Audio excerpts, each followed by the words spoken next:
تم اس کو اکبر کہتے ہو، پھر یہ بغداد میں یہ سب جو مرے ہیں یہ بھی تو وہی تھے، یہ بھی تو وہی تھے، یہ مارے گئے اور ہم لوگوں کو غلبہ حاصل ہو گیا بغداد پہ۔ دیکھو تتاریوں کو، ظالموں کو اللہ تعالیٰ نے غلبہ دے دیا، تمہارا خدا ہی دیا ہے، پھر ایسا کیوں ہوا؟ بہت پتے کی بات سنیے، اس عالم دین نے کیا کہا کہ اے خاتون میں تجھے ایک مثال بتاتا ہوں۔ تم نے دیکھا ہوگا کہ بھیڑ بکریاں پالنے والا کوئی چرواہا بکریاں لے کر کے چلتا رہتا ہے، راستے پر چلتا ہے، ہوتا ہوگا نا آپ کے یہاں بھی ریوڑ، جی بکریاں چلتی رہتی ہیں، لیکن بکریاں پالنے والا ساتھ میں کتا بھی پالتا ہے۔ بکری اور کتے کا کیا لینا دینا ہے، کون سا تعلق ہے؟ لیکن یہ چرواہے سے پوچھیں، وہ بتائے گا کہ بکریاں چلتے چلتے کبھی ادھر ادھر چلی جائیں تو یہ کتا بھونک بھونک کر انہیں لاتا ہے اور پھر ریوڑ میں جمع کرتا ہے۔ چرواہا یہی بتاتا ہے کہ اس لیے سارے بکریوں کو پھر سے ایک ریوڑ میں جمع کرے، اس لیے وہ پالتا ہے۔ کتے کو اس لیے چھوڑا جاتا ہے، اس لیے پالا جاتا ہے، بلا تشبیہ و بلا تمثیل، ذہنوں کو قریب کرنے کے لیے۔ اس بغدادی عالم نے کہا ہم امت مصطفیٰ ہیں، ہم چلتے ہیں سیدھے راستے پر، لیکن جب کبھی ادھر ادھر بھٹکتے ہیں تو اللہ تم جیسے کتوں کو ہم پر چھوڑتا ہے، کتوں کو چھوڑتا ہے تاکہ تم بھونک بھونک کر کے واپس صراط مستقیم پر لے آ سکو۔ میرے عزیزو، آج یہ جس قدر مظالم ہو رہے ہیں یہ تمہیں سیدھے راستے پر انشاءاللہ ایک نہ ایک دن ضرور لے کے آئے انشاءاللہ۔ میں محسوس کر رہا ہوں چند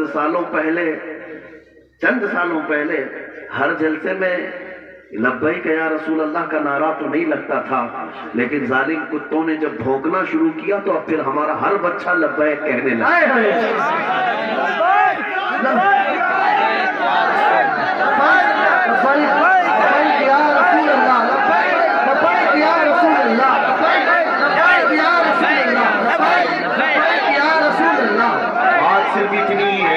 بات صرف اتنی ہے، میں نے جو عنوان آپ کے سامنے رکھا وہ یہی ہے کہ جب تم اپنی حیثیت کو پہچان لو کہ میرا راستہ کچھ اور ہے، جس دن تم اس نقطے پر آ گئے، میرے عزیزو، عزتیں تمہاری ہے، طاقتیں تمہاری ہے، اقتدار تمہارا ہے، جس طرف رخ کرو گے مولا تعالیٰ اس ہوا کو تمہارے زیر نگی فرمائے گا۔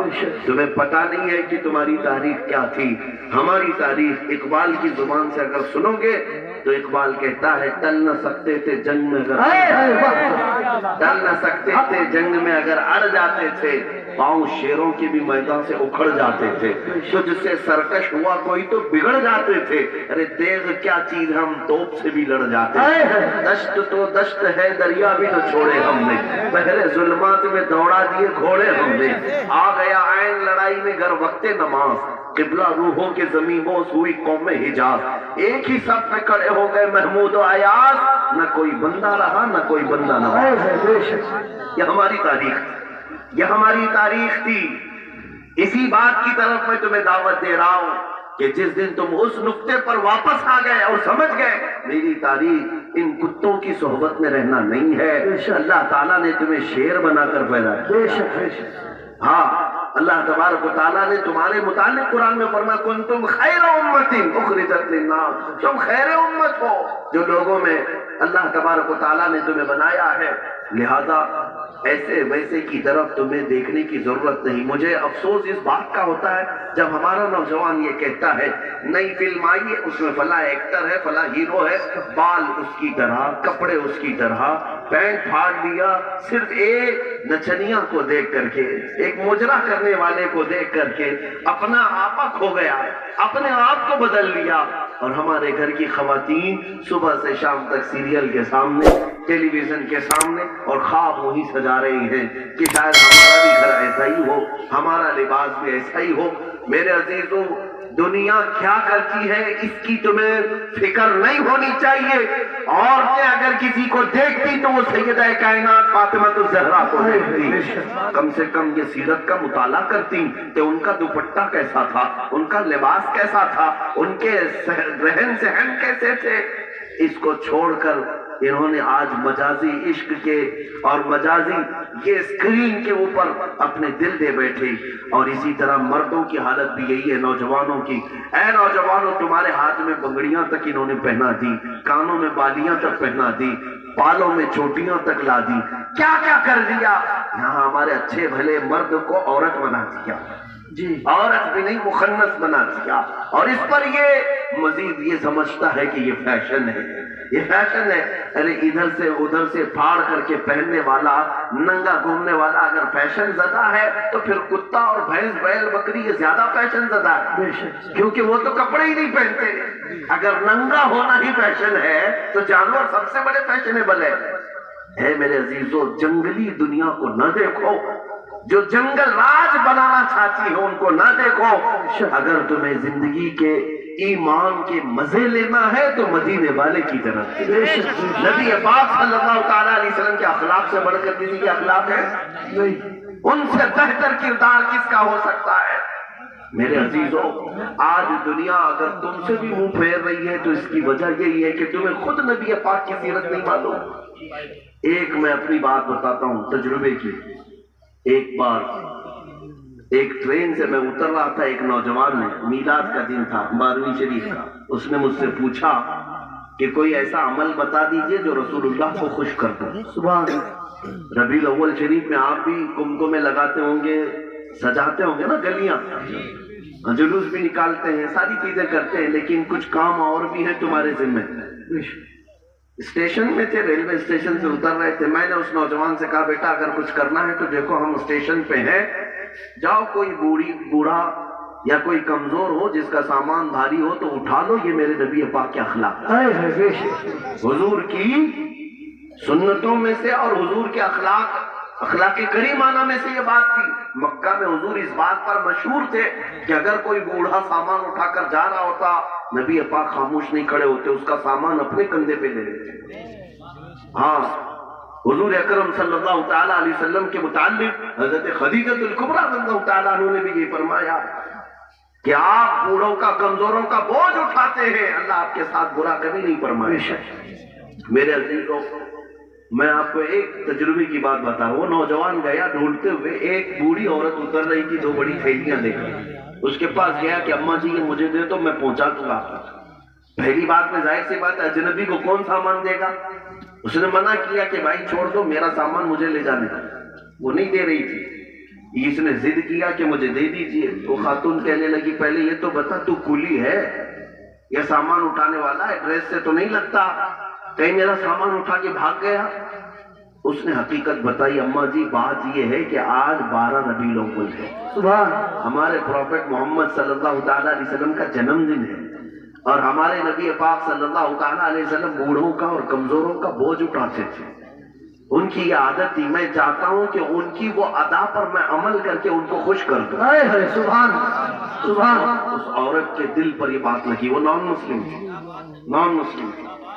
اس نے سامان اٹھا لیا، جہاں تک جانا تھا وہ خاتون کے ساتھ گیا، ٹیکسی کیا، بھیج دیا، نمبر شیئر کر لیے تھے. وہ عورت چلی گئی سامان لے کر. میرے عزیزوں 6 مہینے گزر گئے اسی طرح سے. وہ نوجوان مجھ سے کہتا ہے کہ مجھے تو خبر نہیں تھی، بات آئی گئی ہو گئی، ایک بار اس طرح سے کسی کی مدد کر لیا. لیکن 6 مہینے کے بعد وہ ایک خاتون جو کرسچن تھی وہ فون کر کے کہتی ہے کہ بیٹا کیا حال چال ہے، تجھے یاد ہے ہم اسٹیشن میں ملے تھے اور تو میرا سامان اٹھا دے. کہا ہاں اماں جی یاد ہے. کہا کہ پچھلے 6 مہینے سے میں تیرے نبی کی سیرت ہی پڑھ رہی ہوں. سبحان اللہ. تم نے مجھے ان کی طرف ڈائیورٹ کر دیا اور ہر دن ان کی بات پڑھتی ہوں تو مزہ کچھ اور ہی آتا ہے، لطف کچھ اور ہی آتا ہے.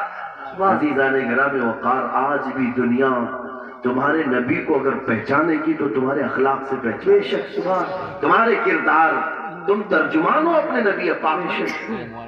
لہذا تمہارے یہ زندگی گزارنے کے طور طریقے ایسے نہیں ہونی چاہیے کہ دنیا تم کو دیکھ کر یہ کہے یہ نہایت گندے رہنے والے کہاں کس دین کی طرف بلائیں گے. نہ ان کے ہاں پاکیزگی ہے، نہ طہارت ہے، نہ صفائی ہے. آج نشہ اگر کہیں بکتا ہے تو لوگ تمہاری طرف اشارہ کرتے ہیں. پتہ پوچھو کہ نشہ کہاں ملتا ہے. تو مسلمان محلوں کی طرف اشارہ کر دیں گے، کرتے بھی یہی ہیں، بیچتے بھی یہی ہیں۔ اور میرے عزیزوں، سب سے زیادہ جرائم کہاں ہوتے ہیں؟ لوگ تمہاری طرف اشارہ کرنے لگتے ہیں۔ میں یہ نہیں کہتا کہ ہم جرائم پیشہ ہیں، لیکن تم غیروں کی سازشوں کے نظر ہو گئے۔ ایک بادشاہ نے اپنے وزیر سے پوچھا تھا، میری کرسی لمبی دیر تک مجھے قائم رکھنا ہے، کیا کروں؟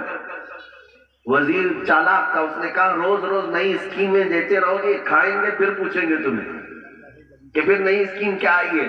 کہا اگر لمبی دیر تک اپنی کرسی قائم رکھنا چاہتے ہو تو ایک ہی کام ہے، اپنی پوری رعایا کو نشہ کھلانا شروع کرو، چرس